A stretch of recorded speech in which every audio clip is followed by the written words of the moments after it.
Hello বন্ধুরা, শুভ জন্মাষ্টমী। এবছরে বাড়িতেই পুজো হয়, আর গোপালের মামা বাড়িতে পুজো হয় না। কয়েক বছর ধরেই মামা বাড়িতেই হচ্ছিল, তাই এই বছরে আমরা মনে করলাম যে এই বছর আমাদের বাড়িতেই হবে।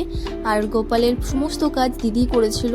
গোপালের আগের দিন পুজোর বাজার থেকে শুরু করে গোপাল ঠাকুরের জামা কাপড় মানে ঘাগরা নেওয়া, বজরংবলীর ঘাগরা নেওয়া, সমস্ত কিছু দিদি নিয়ে চলে আসে। আর এই দিদি দেখতে পাচ্ছ তোমরা, খুব সুন্দর সুন্দর গোপাল ঠাকুরের ঘাগরা দিদি নিয়ে নিচ্ছিল। আর এই যে রেকর্ড করছিল সব দিদি নিজেই করেছিল, অনেক জোর করে করানো হয়েছিল দিদিকে। কি সুন্দর সুন্দর গয়না নিচ্ছিল ঠাকুরের জন্য, তো আমার দেখেই খুব পছন্দ হয়ে গেছিলো। আমি যখন এডিটে বসছিলাম মনে হচ্ছে এর মধ্যে এক থেকে আমি একটা নিয়ে নিই। ছোটোবেলায় দেখেছি না, এই সমস্ত কাজ মা করতো একা হাতে।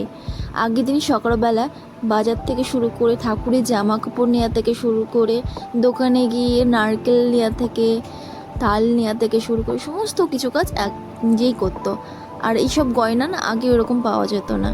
আগে তো রূপোরই গয়না চলতো, রূপোর বাঁশি, রূপোর মুকুট, রূপোর কানের। ঠাকুরকে বসানোর জন্য একটা লাল কাপড় নিয়ে নেয়। এইদিকে আমি কাজ থেকে ফিরে ঠাকুরের জন্য বাসন কিছু নিয়ে নিই, সাথে দিদির সিঁদুরও নিয়ে নিলাম। একটা সুন্দর খুন্তি পাওয়া যাচ্ছিল, তো এটাও নিয়ে নিলাম। তারপর বাড়ির উদ্দেশ্যে রওনা দিলাম।